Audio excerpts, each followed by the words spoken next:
Aesthetic জিনিস বানাইতে সবার হয়, কষ্ট করে সাধনা করে এতটুকু করতে পারলাম, কারণ আমাদের কাছে তো ওগুলা কাটার প্রপার কোনো যন্ত্র নাই।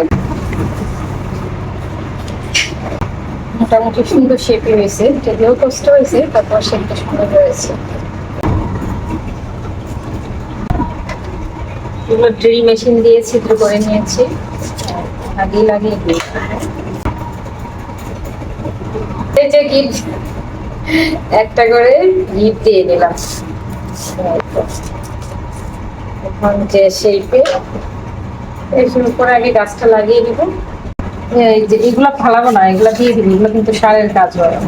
এই সুন্দরীকে এটাতে বসাবো।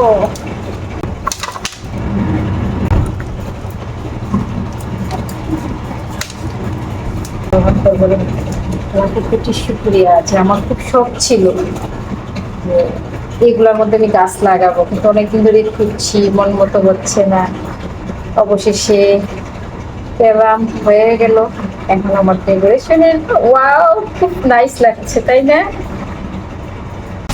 এই যে এটাকে একদম শাওয়ার ছেড়ে গোসল করাই নিলাম। ওয়াও, অবশেষে ফাইনালি আমার ডেকোরেশন কমপ্লিট। আর আমাদের ভিডিওটা যদি আপনাদের ভালো লেগে থাকে, লাইক, কমেন্টস এবং শেয়ার দিয়ে আমাদের পাশে থাকবেন। আল্লাহ হাফিজ।